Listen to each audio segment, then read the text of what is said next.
Shalom, irmãos, graça e paz. Estamos aqui, pela graça de Deus, nos estudos da Faculdade Evangélica Beth Shalom e do Polo Metodista em Guaianazes para iniciarmos um curso inédito sobre formação de professores de EBD e liderança de departamentos. É um curso inédito.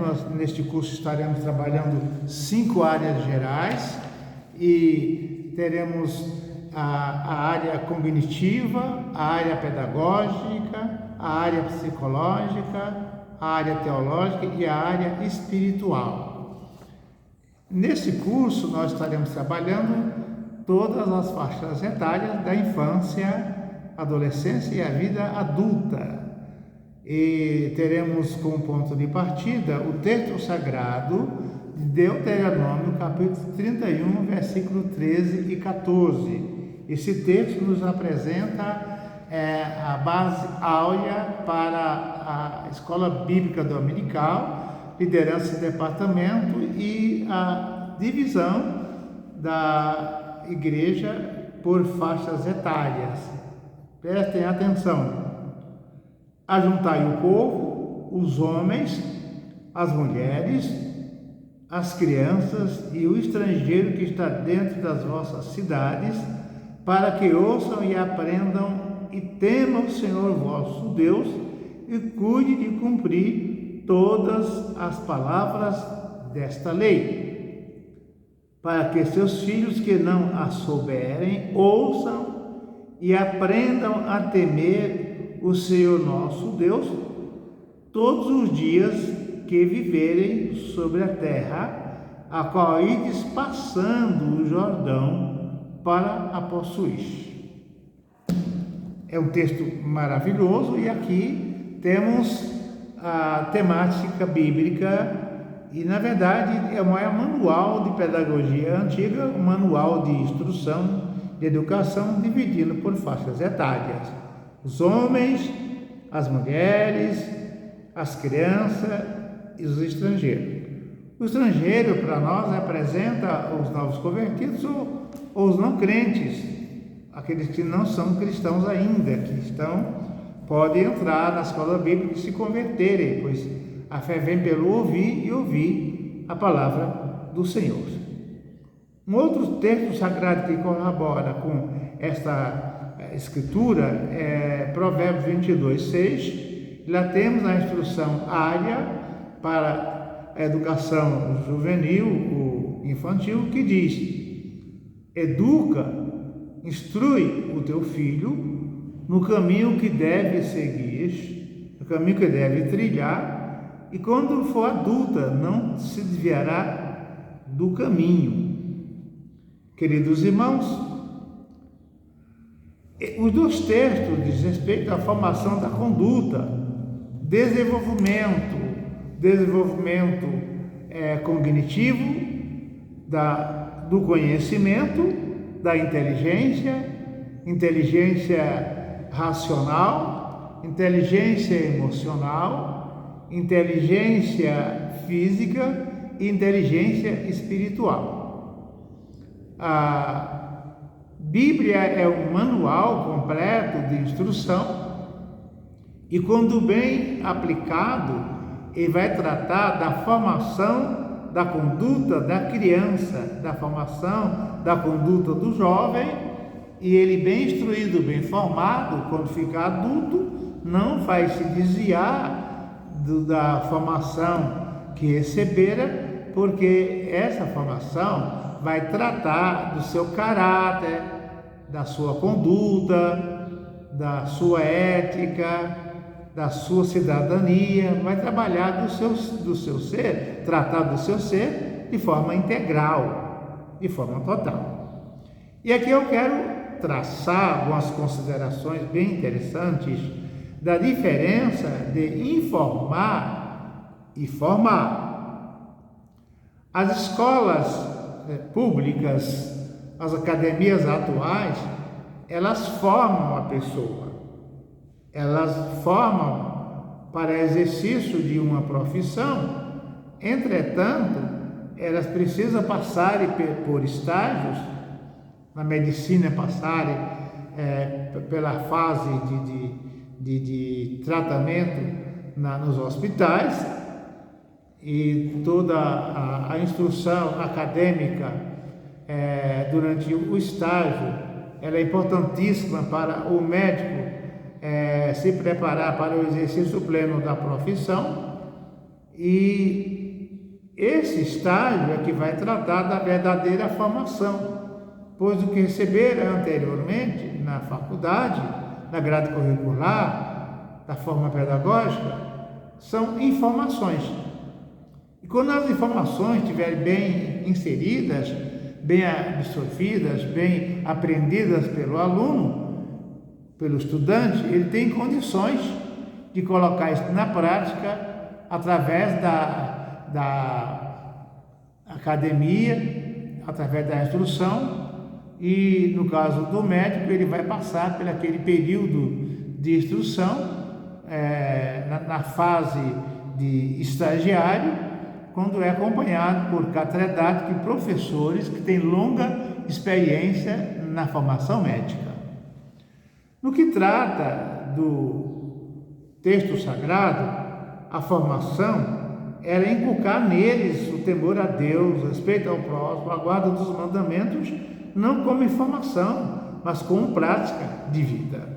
E quando pensamos na educação bíblica aqui em Provérbios, para instruir a criança, desenvolver a criança, significava desenvolver nela as faculdades racionais, a inteligência, a cognição, desenvolver nela as faculdades emocionais, a parte psicológica de equilíbrio. Hoje, um dos maiores transtornos sociais é a agressão verbal. Nas escolas públicas há muitas indisciplinas, pois os alunos confrontam professores, respeitam professores, principalmente através da argumentação verbal. Não tem autocontrole, não tem domínio próprio, não tem respeito intrapessoal em relação ao seu semelhante, briga com colegas, desacata professores. Então, as crianças de hoje não têm as faculdades racionais e emocionais bem desenvolvidas, pois a inteligência racional prepara a pessoa para adquirir conhecimento, a parte cognitiva, preparo pedagógico. Quando tem preparo, a inteligência emocional bem desenvolvida prepara a pessoa para se relacionar. Essa inter-relação na escola, com o professor, com colegas e com a comunidade. E em terceiro lugar, as faculdades espirituais, que é conscientizá-la da realidade de um Deus criador, de um Deus maravilhoso. E aqui a escola bíblica vem contrapor a teoria do Big Bang, da evolução, com o criacionismo, preparar a criança para entender que o criacionismo é uma ciência bíblica, é uma revelação, enquanto a teoria do Big Bang é uma proposta, é uma teoria que não foi comprovada cientificamente. E a diferença de teoria e ciência é que a teoria é alguma coisa que pode ser negada, pode ser contestada, pode ser discutida, enquanto a ciência não se discute. Então, neste curso, nós vamos discutir muito a ideia do criacionismo. Temos que colocar na criança a ideia de um Deus criador, porque nada vem de nada, tudo vem de alguma coisa, e essa é a realidade da revelação bíblica que nós tratamos, ou chamamos do criacionismo. Teremos algumas aulas tratando do criacionismo e algumas aulas tratando da evolução das espécies. Temos a formação em geografia, em filosofia, em biologia, e temos, portanto, competência para discutir as duas propostas. A proposta do criacionismo, temos que colocar isso na criança para que quando chegue na escola, no ginásio, no ensino médio, fundamental ou médio, ela não se perca quando se fala da evolução das espécies através de slides mostrando uma forma de evolução como se o homem tivesse vindo de fato de macaco, dado a sua genética de outros animais. E até agora o que chamamos de o elo perdido, que é a intermediação entre macaco e homem, não foi encontrada. É só teorias, é só hipóteses. Hipótese é sempre uma proposta que pode ser negada e discutida e, por fim, descaracterizada. Então, vamos nos preparar para mergulharmos nesse curso e a gente propõe que pastores, que liderança geral venha se matricular, pois vamos ter com certeza uma reciclagem muito profunda na teologia, na psicologia, na cognição, na pedagogia, na teologia e na espiritualidade, pois o curso vai tratar o que a criança é em cada fase da vida, em cada faixa etária. E por fim, o texto trata das faculdades espirituais. Então, vamos recapitular. O texto de Provérbios, capítulo 22, versículo 6, quando fala de instruir, não é levá-la à escola, não é apenas ler um texto para ela, é inculcar nela elementos bíblicos, elementos pedagógicos que venham desenvolver o caráter dela, desenvolver as suas faculdades, para que ela seja de fato formada teológica, pedagógica, espiritual e biblicamente, e não apenas informada, capaz de citar texto sagrado e responder alguns desafios em maratonas bíblicas, mas que ela tenha formação verdadeira e tenha sendo formada nesses elementos que citei, ela não poderá se desviar da sua própria conduta, do seu próprio caráter, da sua própria formação. Muitas irmãs que têm acompanhado os seus filhos desde a infância acham que fizeram a coisa errada, que a palavra não se cumpriu nela, mas se cumpriu sim. A igreja hoje informa, porque nós temos uma escola bíblica dominical eficiente, mas a criança vai à escola de 8 em 8 dias quando vai.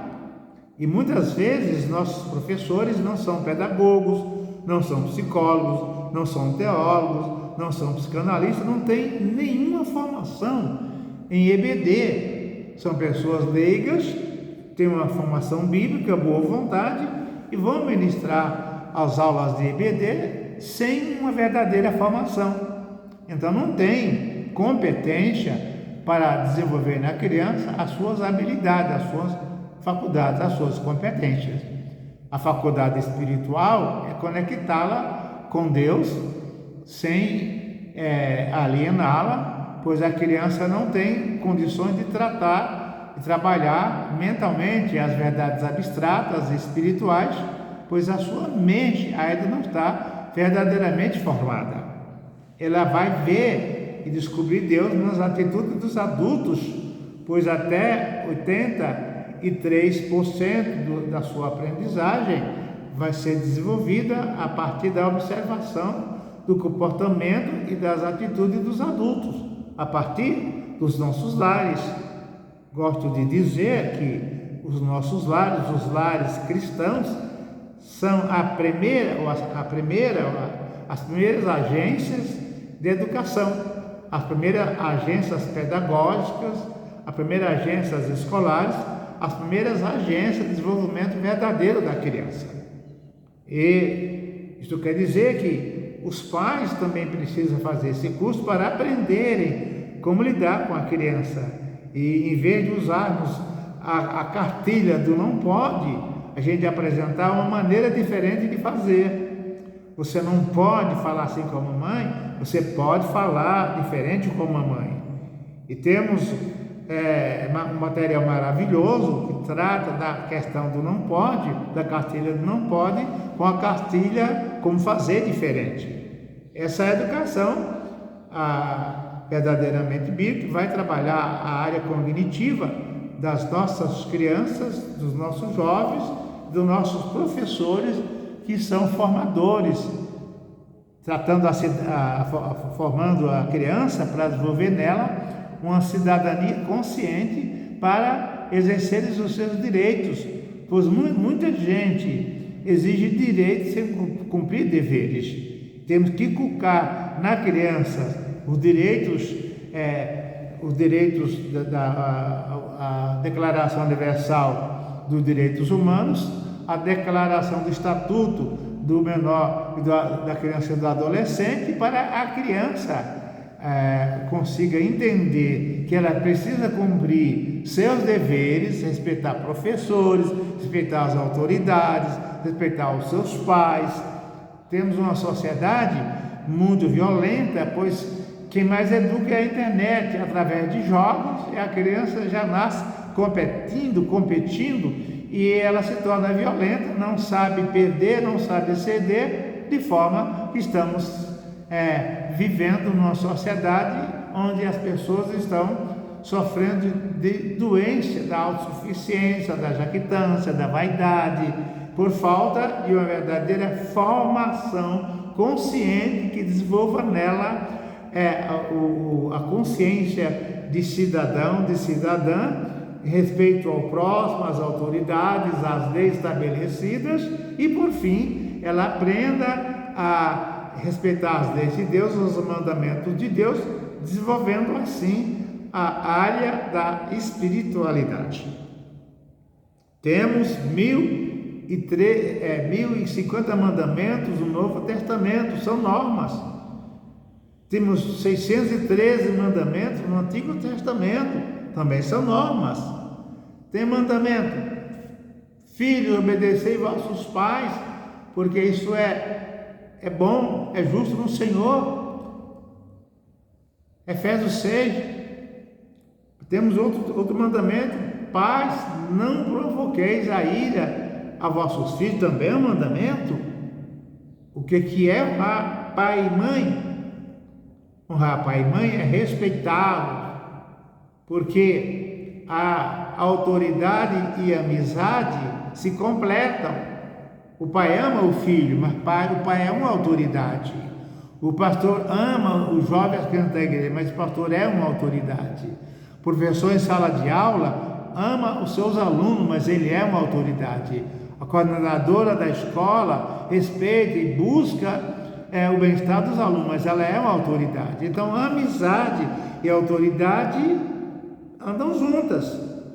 Tem que inculcar isso na cabeça da criança para que ela aprenda de fato os conceitos gerais de cidadania, pois chegará um momento que vamos exigir direito do SUS, direitos sociais, direito na escola, direitos civis, mas se não cumprirmos os nossos deveres, nós vamos ser punidos pela lei, porque os nossos direitos são garantidos quando nós cumprirmos os nossos direitos, nossos deveres como cidadãos. Diz respeito às autoridades instituídas, à escola, à família, aos pais, especialmente a Deus. Jesus fala: tudo que pedires em meu nome vos será dado, mas isso é condicional.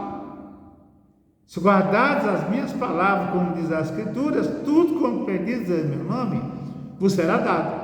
Isso é condicional. Primeiro eu tenho que obedecer às normas divinas para que eu seja abençoado pelas promessas da sua palavra.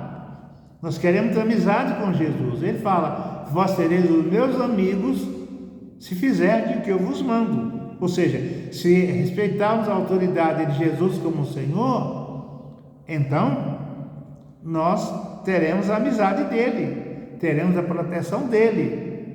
E nós achamos que amor é libertinagem no sentido de fazermos o que queremos. O amor não é isso. O amor tem normas, o amor tem leis, o amor é moral, o amor é ético, o amor é puro, o amor é consciente, o amor é respeitoso, o amor tem todo o amparo da autoridade, porque o amor é ético. Quem ama a si mesmo vai obedecer às autoridades, vai cumprir todo o seu dever, o direito de votar, o direito de obedecer às leis de trânsito, não passar em farol vermelho, não queimar faixa de pedestre, não ultrapassar as autoridades, a velocidade permitida nas estradas. Isso é dever. Quando somos multados, estamos recebendo uma punição por violarmos uma norma legal. Então, queridos, temos o mandamento: instrui a criança, ensina a criança, forme a criança da forma como deve ser, se comportar, e tendo o seu caráter, a sua personalidade bem desenvolvida, ela não tem como se desviar da sua própria formação, da sua própria personalidade, do seu próprio caráter. Agora, vamos ser humildes e reconhecer que as nossas escolas bíblicas e às vezes as nossas pregações para crianças e jovens mais informa do que forma. E há um número enorme, há uma porcentagem grande de crianças crentes cristãs no Projeto Casa, e há uma porcentagem maior de evangélicos no Projeto Casa, na antiga FEBEM, do que de católicos de outras religiões. E isso é pesquisa feita pelo saudoso deputado Carlos Apolinário, é uma pesquisa. E por que tem mais jovens infratores no Projeto Casa de procedência evangélica do que de outras religiões? Nós não somos nem maioria da população. Na verdade, essas crianças tocaram em banda, foram batizadas, participaram da escola bíblica dominical. Na verdade, a questão é que elas foram apenas informadas do cristianismo, não foram formadas, como diz Efésios, capítulo 22, versículo 6. Nenhuma mãe deve se culpar, nenhum professor de escola bíblica deve se culpar, nenhum pastor deve se culpar. O que temos que fazer é repensar o nosso modelo de escola bíblica dominical, escola bíblica para crianças e jovens, mesmo adultos, porque nós temos que ter uma escola mais intensa, com uma carga horária maior, e de repente nós precisamos colocar uma lousa na igreja. Normalmente eu uso uma lousa na minha igreja. Temos discutido muito essa questão de formar e informar. Os apóstolos de Jesus ficaram 3 anos e meio com Jesus de tempo integral, equivalente a 16 anos de estudo no nosso calendário escolar. Mas eles viveram 24 horas com Jesus, era escola de tempo integral, e eles saíram formados mesmo, não só informados.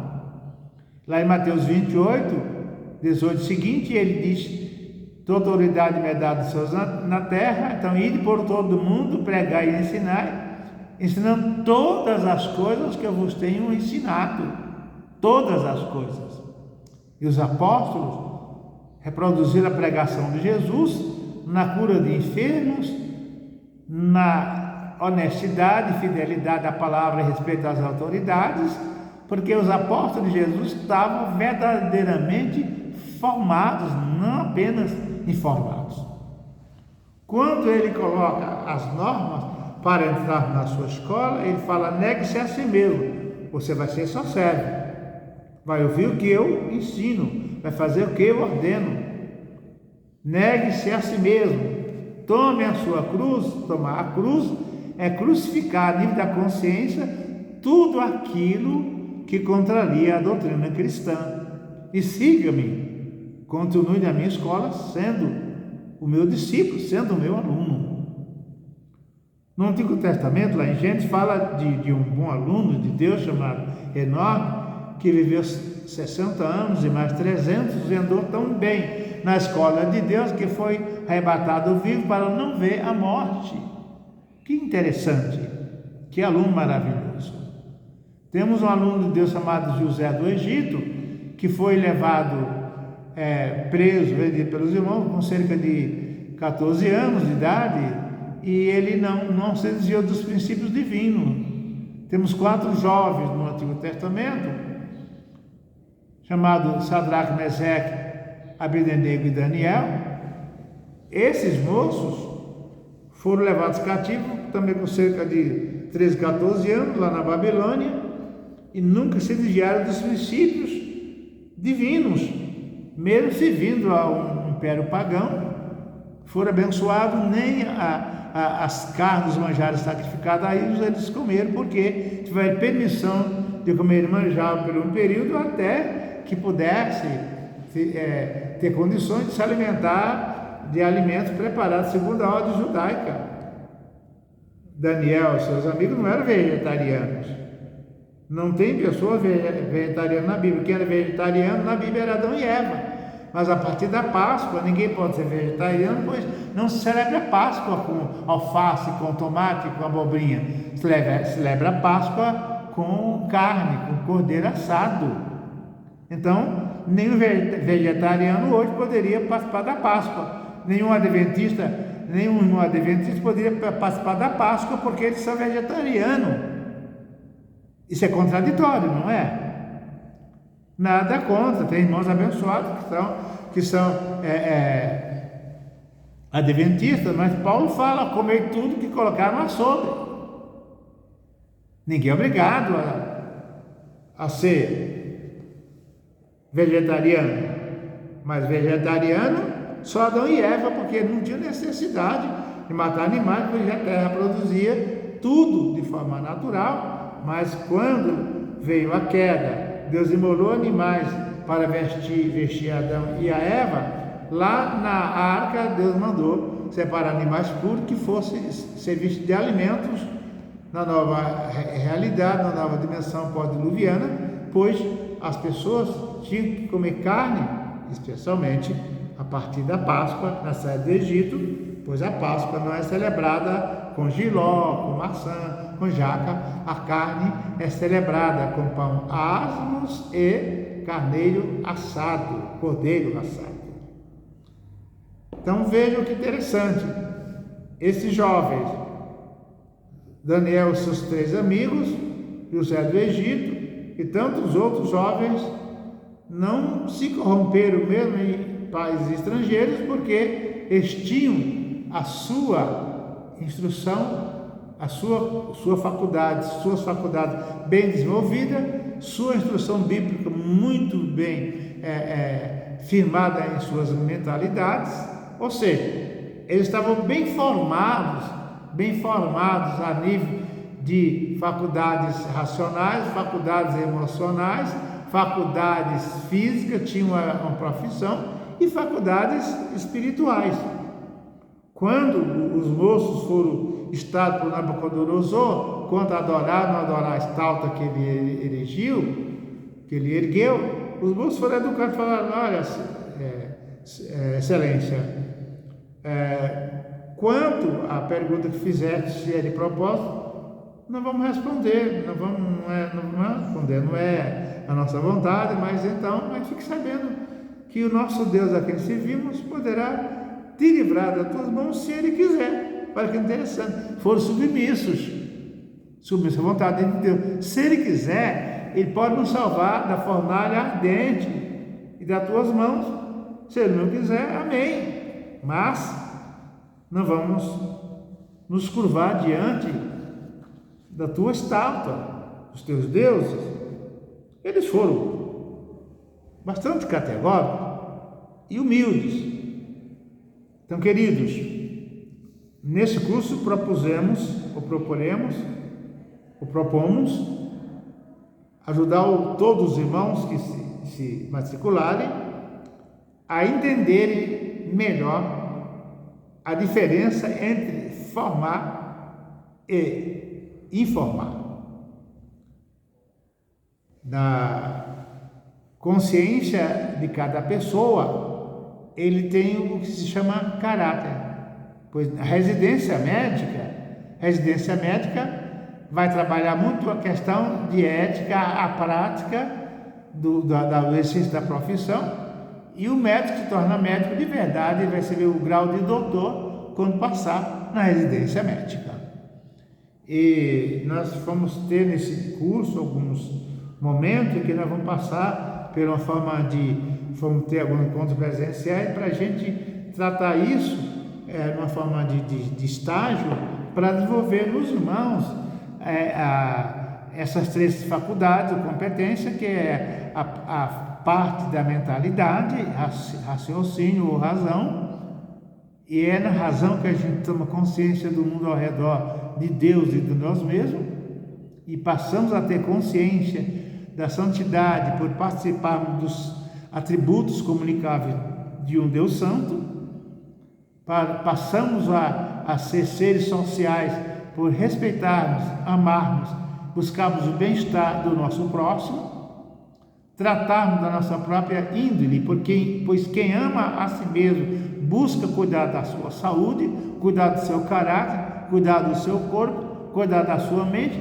e cuidar da sua espiritualidade através de uma verdadeira conexão com Deus, através da regeneração, e também tratar de uma comunhão constante que diz respeito à nossa espiritualidade, que é uma conexão, uma comunhão constante com o nosso Deus. Então, vou passar o currículo do curso, a grade, o programa do curso. Nós pretendemos compreender o que é educação. E aqui em educação vamos ter o conceito etimológico de educação, conceito específico, conceito genérico. Segundo item do nosso programa, a quem se destina a educação. O terceiro item do programa, o que visa a educação, como informação, formação, um processo dinâmico, transformação, aprendizagem, o que é, como se realiza, quando há verdadeiro aprendizado ou formação. Quando fazemos uma faculdade na área educacional, nós passamos pelo estágio, 300, 400 horas de estágio.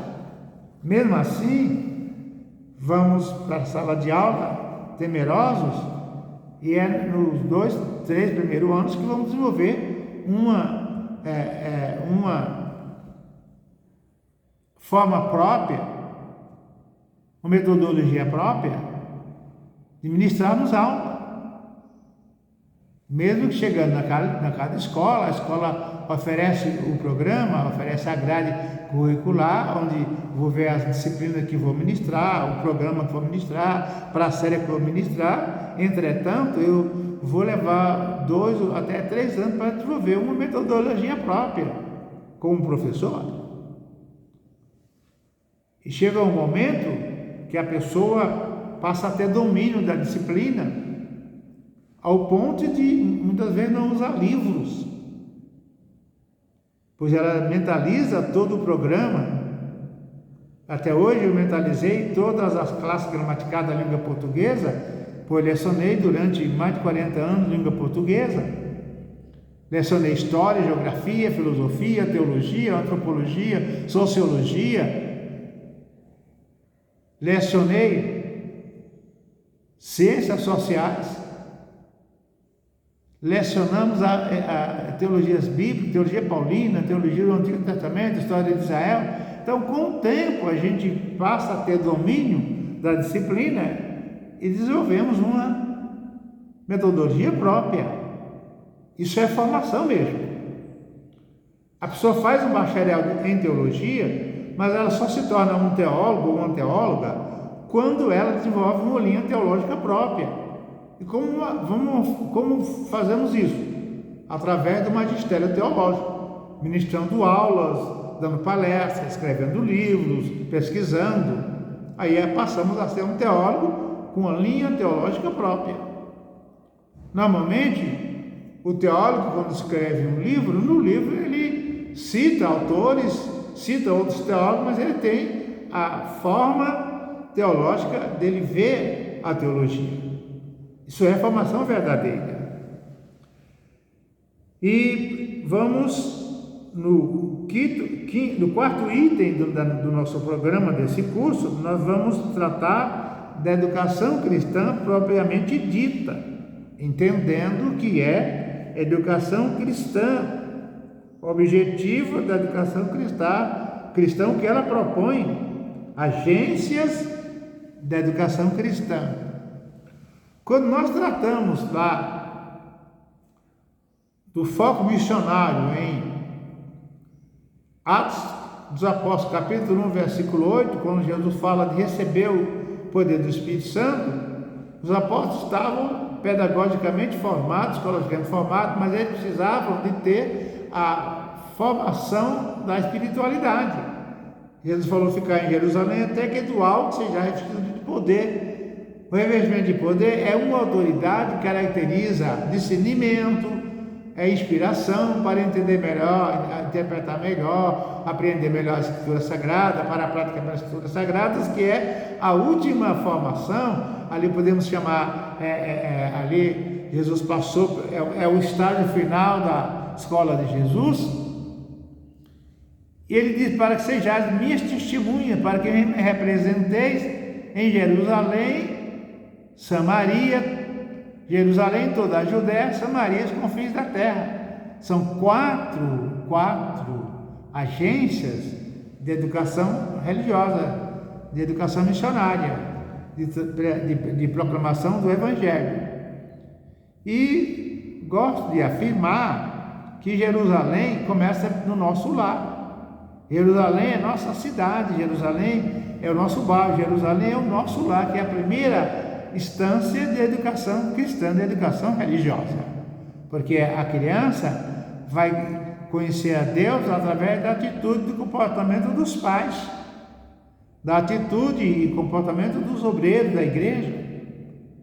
Vai ver Deus, pois ela vai entender, absorver o mundo através do comportamento dos adultos. E 11,5% da formação da criança vai ser interiorizada através do que ela ouve. 83% do que ela vê e 11,5% do que ela ouve. Se a criança ouve gritaria, ouve palavrão, ouve contradições, mentiras, falsos testemunhos, ela vai ver um evangelho contraditório, inconsequente. Com o tempo, ela vai ver a Bíblia como o livro da caveira, o pastor como um dedo duro de Deus e a igreja como um ambiente tóxico para frequentar. Ela vai ser facilmente alienada com as aulas de biologia, de história, de geografia, de filosofia, sobre as ideias do Big Bang, da evolução das espécies. Como ela não teve e não tem em nossas escolas dominicais uma disciplina que trata de forma sistemática, de forma consistente, das duas áreas, a ideia, a revelação do criacionismo e a ideia do Big Bang, por professor devidamente formado, para a criança que a criança chega na escola bem formada quanto ao criacionismo bíblico e não sofra um abalo na fé pelas ideias hipotéticas da evolução das espécies, ou do evolucionismo em geral.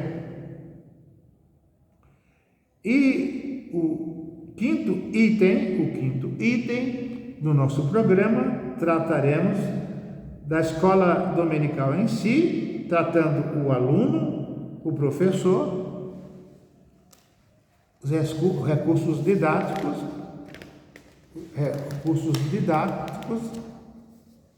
onde vamos fazer a abordagem daquilo que vamos utilizar na sala de aula. Temos uma média de 30 a 40 horas aulas, talvez até 50 aulas, depois vamos trabalhar a questão também do ensino religioso. E a finalidade é levar o professor a refletir e sistematizar o que vai executar em sala de aula, eliminando assim a pura e simples improvisação. Vai ter um preparo, um embasamento e a apostila para, de fato, tratar da formação verdadeira do aluno, pois o curso pretende levar o professor a pensar o que vai fazer, sobre o que vai fazer os seus alunos, no material didático necessário, nos procedimentos que melhor se ajustam ao tipo de tarefas e classes a ser ministradas, tarefas a ser executadas e levando em conta a sua turma, a faixa etária, se é a primeira, segunda ou terceira infância. Vamos tratar da preparação, revisão, se o aluno fazer revisão da aula anterior, apresentação da disciplina, fixação, integração e tarefa. E vamos ter aqui a ideia do que é instruir, colocar e avaliar, retirar para comprovar o quanto o aluno aprendeu da minha disciplina. A chave do ensino, avaliação. Avaliar é fazer um balanço da situação presente e avaliar, verificar o tanto quanto eu consegui passar o conteúdo e quanto o aluno foi capaz de absorver o que eu informei e quanto isso vai se transformar na verdadeira formação do aluno e dar continuidade à caminhada em busca de um objetivo determinado. A avaliação dá condições para que esta busca ocorra de forma cada vez melhor. Precisamos fazer uma avaliação verdadeira, especialmente verificar quanto o aluno conseguiu mudar. Um aluno que é agressivo na minha escola, na minha classe, posso aplicar um teste para que ele tome consciência que a agressividade é um desequilíbrio emocional, quanto isso faz mal para ele e para o grupo onde ele convive. Eu posso aplicar testes que avaliem o tanto quanto o aluno está mudando.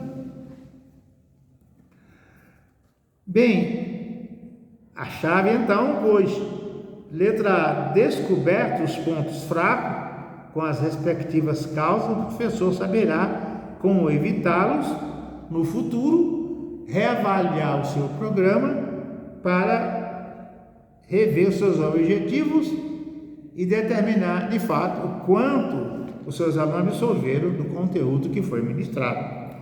Letra B. Verificando os pontos fortes, o professor poderá assegurar a continuidade dos mesmos, pois a avaliação permite ao professor lucrar com a própria experiência.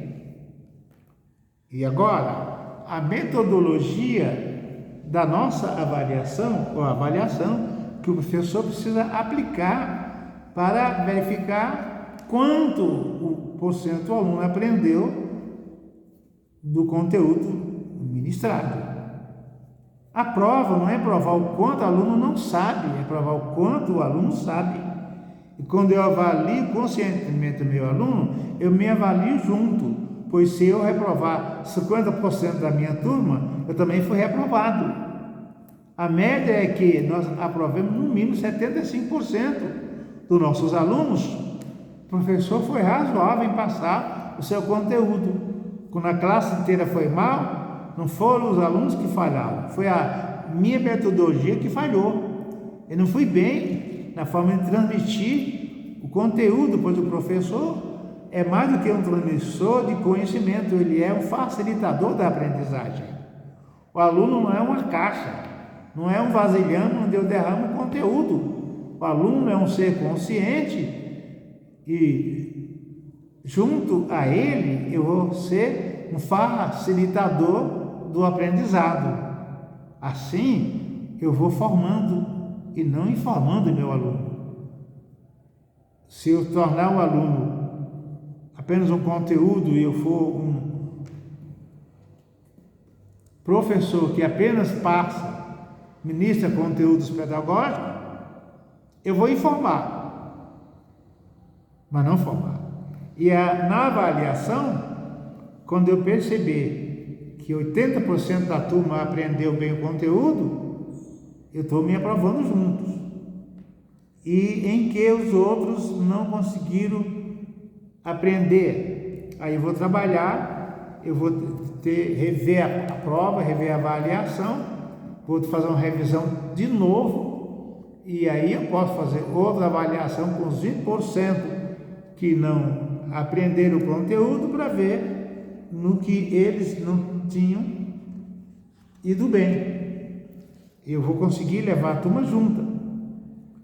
E nunca apliquemos uma prova para punir o aluno, para ver o que ele não sabe. A prova é sempre uma verificação de quanto eu consegui passar o meu conteúdo, ou quanto o meu conteúdo foi formação e não só informação. É lógico que isso não vai ser definitivo em termos de avaliar a formação do aluno, pois há um caminho todo a ser percorrido até que o nosso conteúdo passe a fazer parte da sua índole, do seu caráter, do seu desenvolvimento, do seu comportamento como cidadão. Bem, eu quero verificar a frequência dos alunos, quanto eles puderam assimilar do conteúdo ministrado, solicitar aos alunos que expressem por escrito sua opinião acerca do estudo realizado,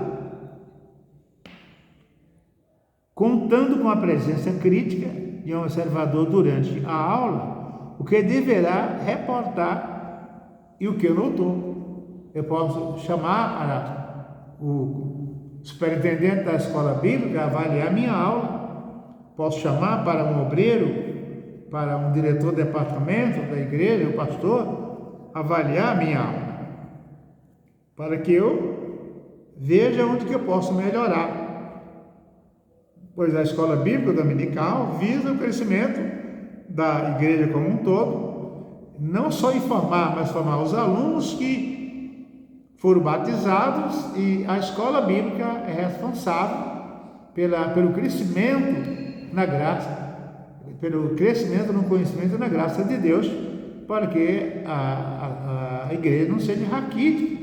Temos falta de obreiro, falta de vocação, isso quer dizer que estamos falhando em algum ponto, pois nenhuma pessoa consciente da sua vocação cristã, ela deixa de ter desejo de pregar o Evangelho. E hoje há um nível muito baixo de vocação, falta de obreiros, e Jesus fala: orai ao dono da serva para que mande ceifeiro. E os obreiros da manhã estão nas nossas escolas dominicais de hoje. A avaliação pode ser e deve ser relacionada ao material de estudo, às regras e métodos, e também ao resultado. Cabe ao professor avaliá-los. Então,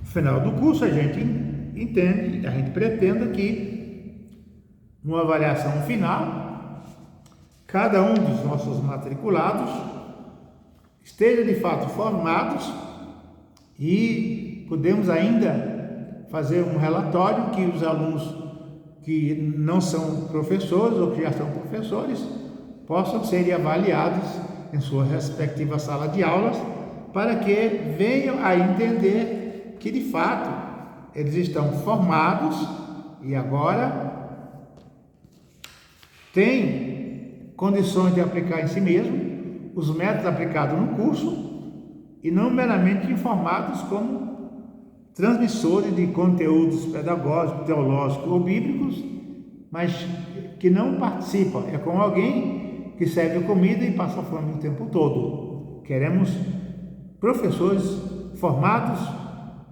informados, mas formados, que vivam as verdades que transmitam e sejam, além de transmissores de conhecimento, ser facilitadores, promotores do crescimento das pessoas a quem sirvamos e vejamos o crescimento genuíno e verdadeiro das nossas classes, das nossas turmas e das nossas igrejas.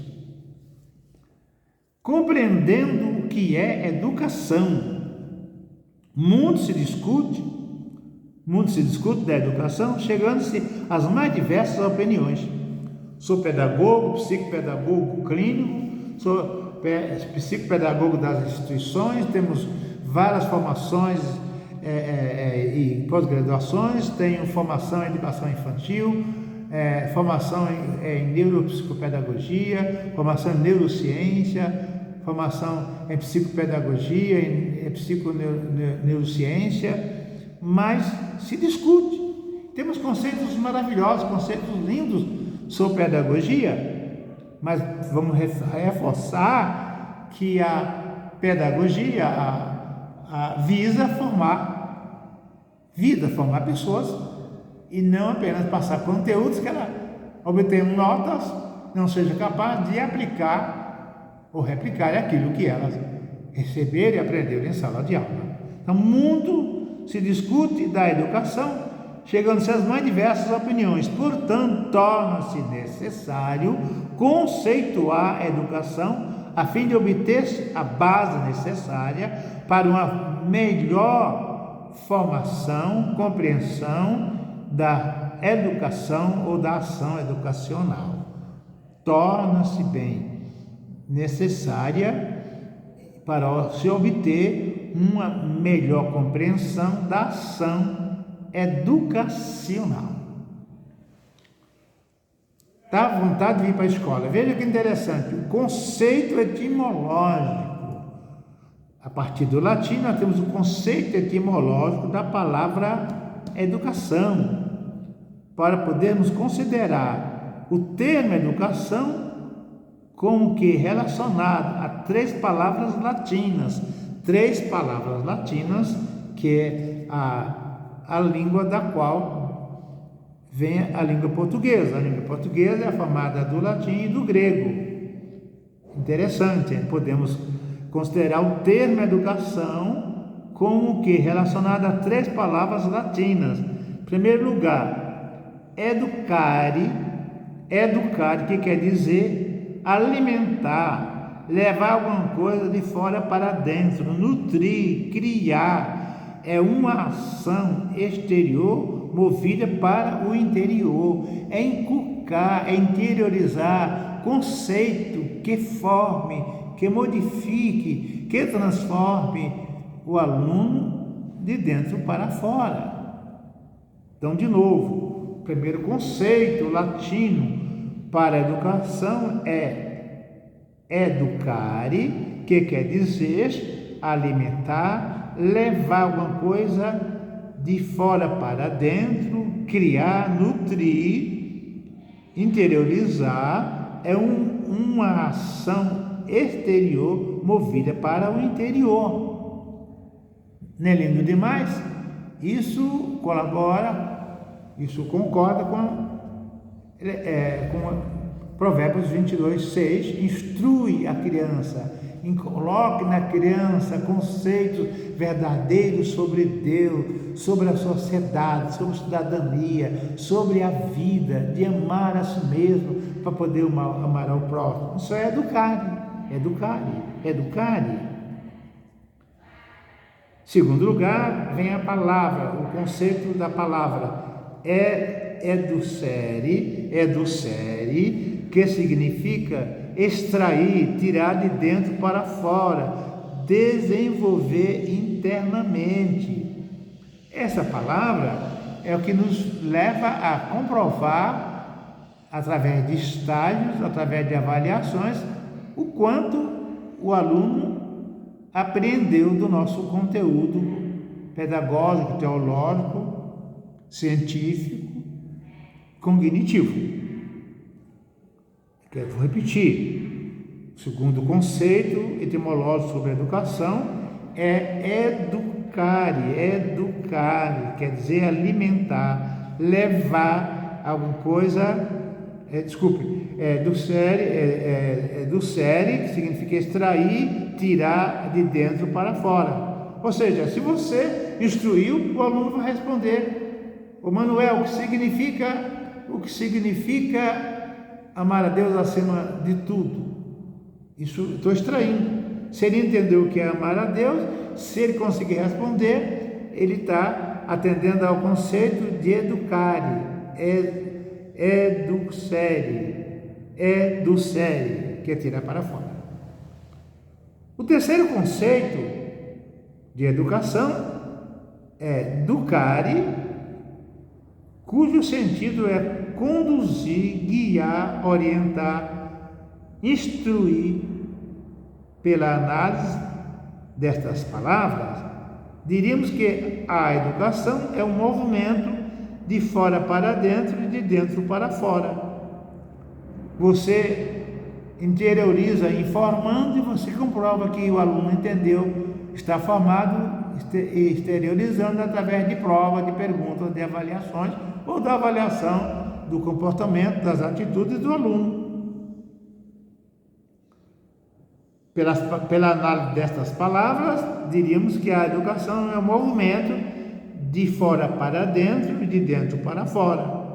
Quando Jesus estava avaliando os alunos, e o pessoal está discutindo a missionidade de Jesus, ele perguntou para os alunos: quem diz a gente, o povo diz que eu sou? Um fala Elias, João Batista, ou o profeta que ressuscitou. Aí Jesus dirige aos seus alunos, aos discípulos: e vocês, quem dizem que eu sou? Olha que interessante. E Pedro, tomando a palavra, diz: tu és o Cristo, o Filho de Deus bendito. Pedro respondeu acertadamente, porque ele tinha entendido as aulas de Jesus sobre a sua missionidade. E agora, o conceito específico sobre a educação. Educação é uma atividade planejada das gerações adultas sobre as novas gerações, visa transmitir suas heranças sociais, tradições, valores, experiências, através dos conceitos cognitivos, trabalhando o desenvolvimento do conhecimento, pedagógicos, teológicos, religiosos e espirituais, no que trata da escola bíblica dominical. Conceito genérico.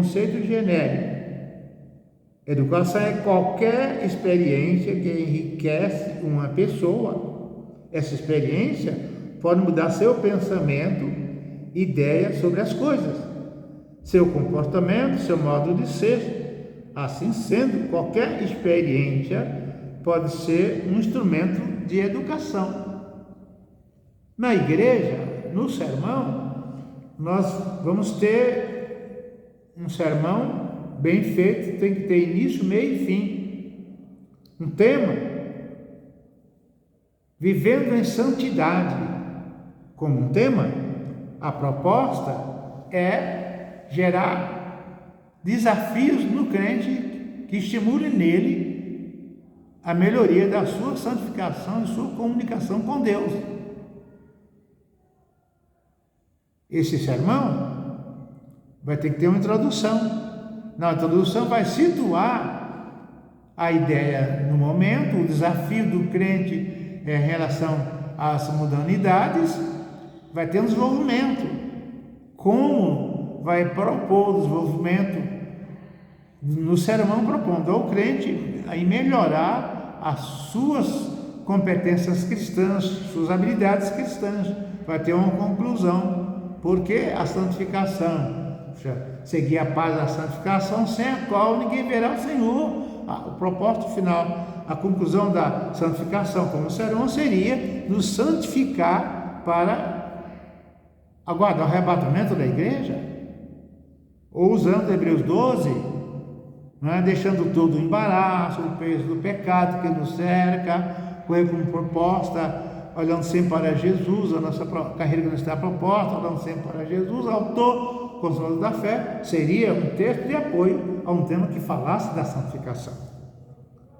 Se a pessoa na igreja entendeu esse conceito genérico de educação, o sermão estimulou na pessoa, foi uma experiência que estimulou um conceito de crescimento na vida do crente. E para concluir essa aula inaugural, ou essa aula magna, vamos tratar de 3 sentidos expostos acima sobre a educação planejada e a educação espontânea. Educação planejada, a educação é planejada quando há uma intenção educativa, há um planejamento educacional, um plano de aula propriamente dito.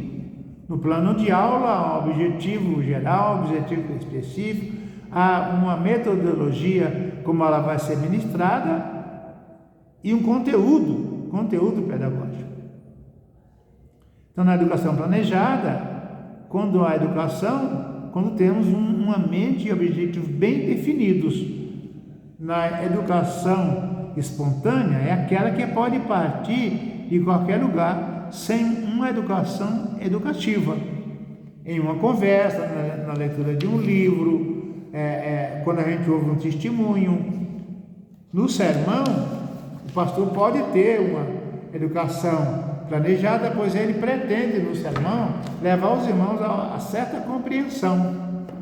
Queridos e queridas, chegamos aqui ao final desta aula inaugural. Você pode fazer sua inscrição e pode estar entrando em contato com o nosso zap no telefone 11 97515 4373, fazer a sua inscrição.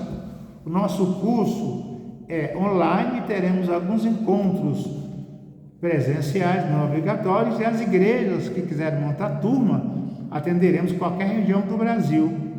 Podemos, e a sua igreja montar, dar uma aula específica, ou fazer uma aula específica para a sua igreja, montar grupos, e a extensão desse curso é de 3 meses em média. O valor total do curso com certificado é de R$300, que pode ser dividido em 3 ou 4 pagamentos. Deus abençoe a todos e a todas, e até o início das aulas, em nome do Senhor Jesus. Shalom e a paz do Senhor. Você vai gostar.